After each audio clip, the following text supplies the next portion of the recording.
My brother's girlfriend is sitting at my desk right now, in my office, in the company my grandfather built with his bare hands and left to our family, and my parents are standing in the doorway smiling like they just did something generous. That was 4 years ago. Today, I'm writing this from the 34th floor of a building in downtown Austin, Texas, a building where my name is on the lease, my team fills 3 floors, and my company just closed a $12 million Series A round last spring. So yeah, let me tell you how we got here.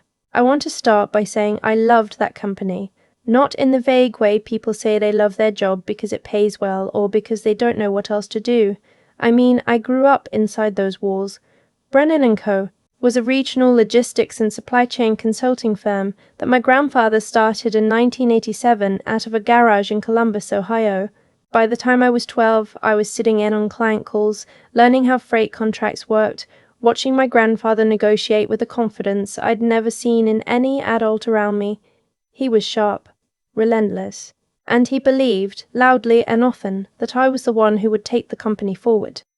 He passed when I was 22.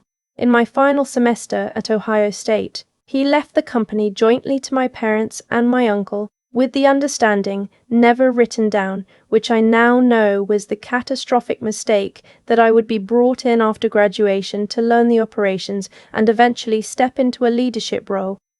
I graduated in May. By August, I was working 80-hour weeks, learning every corner of the business. Contracts, vendor relationships, route optimization, the weird politics of Midwest freight carriers. I loved all of it. I was good at all of it. My co-workers knew it. A few of our long-term clients started asking for me by name. My brother Nate had never shown much interest in the company. He'd gone to school for film production in Los Angeles, came back when that didn't pan out, and spent about 2 years doing odd jobs before getting into what I can only describe as a prolonged quarter-life crisis. He was 30 at the time. Directionless, and then he met Sasha.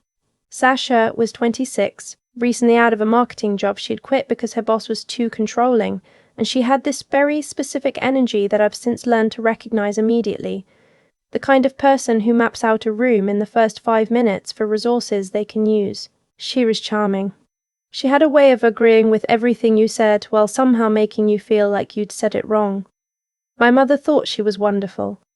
Within 6 months of dating, Sasha started coming to family dinners and steering every conversation toward the company. Not obviously. She'd ask questions. She'd say things like, "I just think it's so interesting the way logistics intersects with brand identity," which, respectfully, is not a real sentence, and my parents would light up like she'd said something profound. My brother watched her the way people watch someone do a magic trick they want to believe in. I tried to be fair. I told myself I was being territorial. Maybe she'd genuinely wanted to contribute. Maybe she'd bring something useful. I gave her the benefit of the doubt for probably 8 months longer than I should have. The first real signal came when my mother mentioned, casually, over Sunday dinner, that she thought it might be nice to bring Sasha on as our marketing consultant. "Just part-time," she said. "She has such good instincts." I asked what experience she had with B2B logistics marketing. My mother looked at me like I'd said something rude. My father changed the subject. Sasha started the following Monday. For a while, nothing changed dramatically. She made some graphics for our LinkedIn page. She redesigned the client-facing brochure, which honestly had needed updating for years.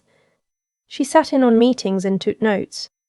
I told myself I was being paranoid. I focused on the work, which I always did, because the work was what I actually cared about. What I didn't know, and wouldn't find out until much later, was that she had been asking our operations manager, a guy named Robert who'd been with the company for 11 years, detailed questions about how our proprietary routing system worked.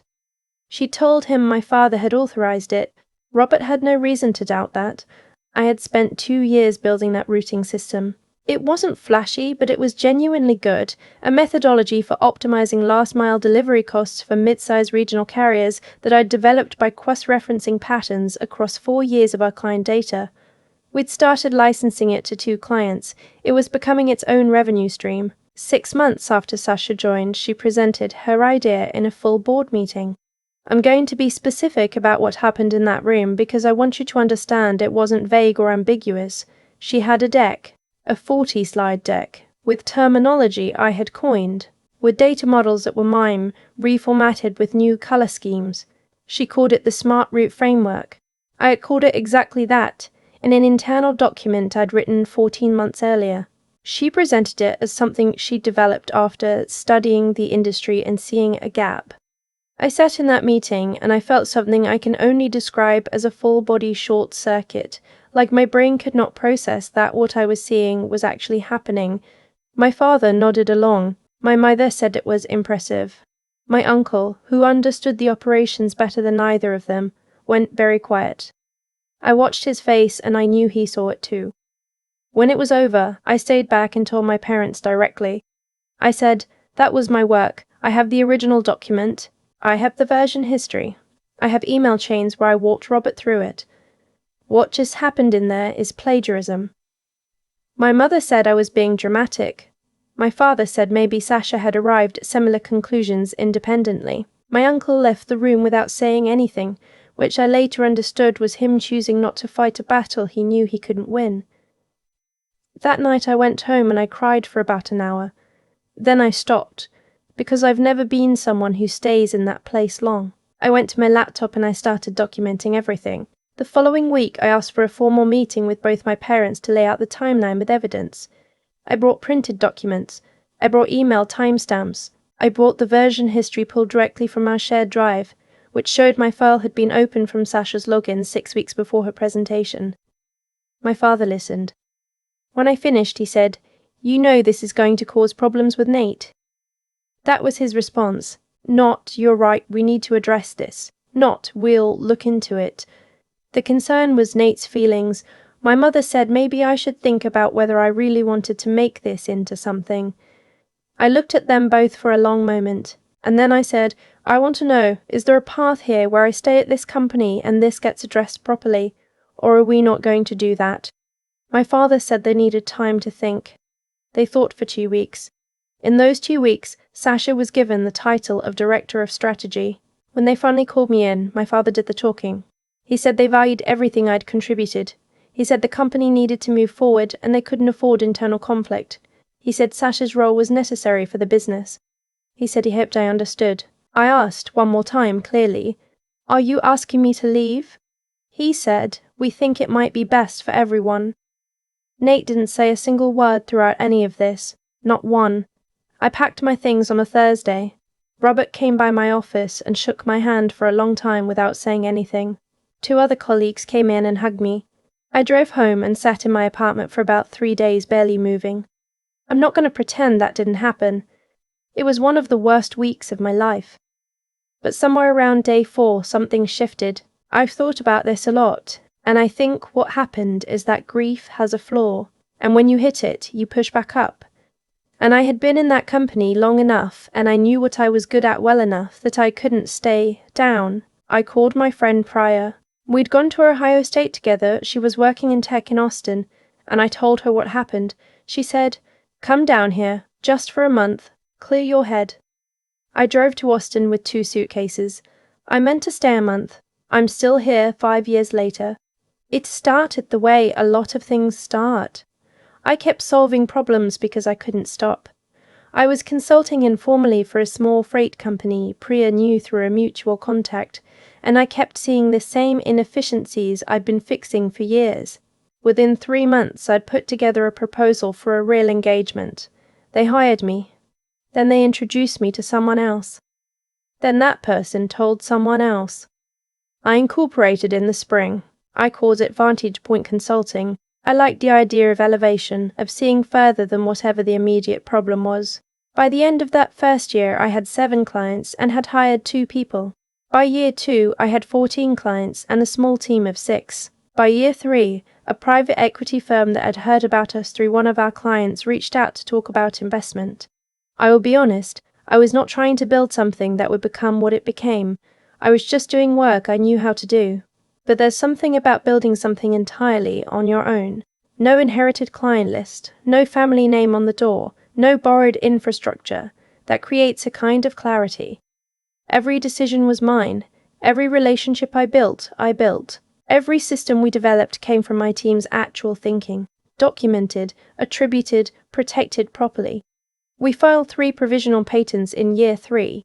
I made sure of that. The $12 million Series A closed in February. My investors are 2 firms out of San Francisco and a solo GP in Chicago who tracked our growth for 18 months before reaching out. We have 41 employees. We just signed our largest contract to date with a regional grocery distribution network covering 8 states. My grandfather would have understood exactly what we built and exactly why it worked. I don't think about Brennan & Co. much, but I'll tell you what I found out, because I think it matters to finish the story. About 8 months after I left, Robert, the operations manager who'd been there for 11 years, sent me an email. He said he was leaving and he wanted me to know a few things. He said within 6 months of my departure, 3 of our major long-term clients had left the company. He said the Smart Route framework had been pitched to 2 new clients and both engagements had underperformed badly because Sasha didn't actually understand how to implement it, only how to present it. He said morale had collapsed. He said my uncle had been pushed out in a dispute over the direction of the business and had stopped speaking to my parents. He ended the email by saying, "I hope you're doing well. I always thought you were the right person." I sat with that email for a long time. I didn't feel triumphant exactly. It wasn't the satisfying movie moment where you pump your fist and everything feels resolved. What I felt was something quieter. A kind of confirmation that I hadn't been wrong about what I saw. That my instincts about the work and about the people had been correct. About 2 years after I left, I got a call from my mother. She opened with small talk, which neither of us does naturally, so I knew before she got to the point what direction we were heading. She said things had been hard. She said the company was struggling. She said my father had been reflecting. She asked carefully whether I had ever thought about coming back. I let her finish. Then I said, "No." She said she hoped we could still have a relationship. I said I needed time. That's still where things stand. I don't have it in me to pretend that what happened was a misunderstanding or a moment of weakness or something easily forgiven. My parents made a deliberate choice, repeatedly, over the course of months, knowing what they were doing. They chose Nate's relationship over their own daughter, and they let someone erase my work and then erased me along with it. That's not a mistake. That's a decision. I'm not angry anymore, or not often anyway. What I am is clear. I know who I am, what I built, and why I built it. I know the difference between people who see my value and people who only reach for me when they need something. And I know that the most important thing I did in that worst week, sitting in my apartment not moving, was eventually get up, get in my car and drive towards something I had to build from nothing. That's the part I think about. Not what was taken, what I built after. Some days I drive through downtown Austin and I think about my grandfather in his garage in Columbus in 1987, figuring it out from zero. I think we would have understood each other perfectly. If you're somewhere in the middle of your own version of this, if someone is standing in your doorway right now, smiling like they just did something reasonable and your whole body knows that isn't true, I just want to say, document everything. Get out intact. And don't waste time waiting for people who chose someone else to eventually choose you. Build where you're actually free to build. That lesson runs through everything now. How I lead my team, how I structure our agreements, how I choose who gets a seat at the table. You don't get to take something from me and stay in my life as if it didn't happen. That boundary has never cost me anything I actually needed. I've thought a lot about why things unfolded the way they did. Not obsessively. I'm past that, but in the way you turn something over when you're trying to actually understand it rather than just feel bad about it. What happened to me wasn't random. It followed a logic. Sasha didn't walk into that company and take what was mine because she was unusually cruel. She did it because the environment allowed it. Because my parents had already decided, somewhere beneath conscious thought, that keeping Nate comfortable was worth more than keeping things honest. This was a sudden decision that built over years. Every time they minimized a concern I raised, every time they let something slide, every time they chose smoothness over truth, they were building a room where what eventually happened was possible. And I was part of it too, in my own way. I gave the benefit of the doubt too long. I told myself I was being fair, when really I was just hoping I was wrong. There's a version of integrity that looks like patience, but is actually avoidance.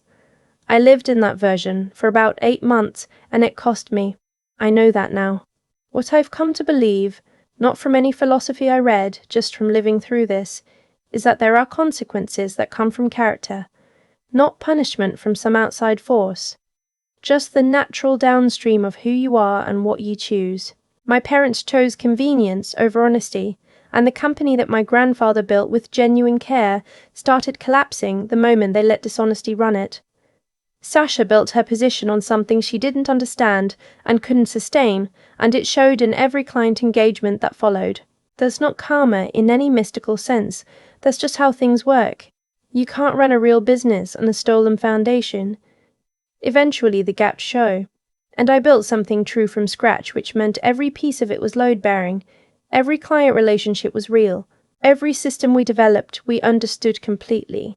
That's not just a moral point, it's a practical one. Integrity isn't only the right way to operate, it's the durable way. The part about resilience that I don't think gets said enough is that it isn't a personality trait you either have or don't. It's a decision you make in a specific moment when you've hit the floor and everything in you wants to just stay there. I made that decision on day 4 in my apartment. I got up, I called Priya, I got in my car. That's the whole story. The company, the Series A, the 41 people on my team, all of it traces back to one unglamorous decision in a dark apartment in Columbus. If there's anything worth taking from what I went through, it's this. The quality of your choices compounds over time, the same way interest does, in either direction. My parents made choices that compounded into loss. I made a choice on day 4 that compounded into everything I have now. Nate chose silence at every turn, and silence in the face of something wrong is its own kind of choice, with its own kind of cost. Be honest when it's hard. Build things you actually understand. Get up when you hit the floor. Not because someone is watching, or because it will definitely work out, but because those 3 things, practiced consistently, make you into someone who can handle whatever comes next. That's the only real security I've ever found.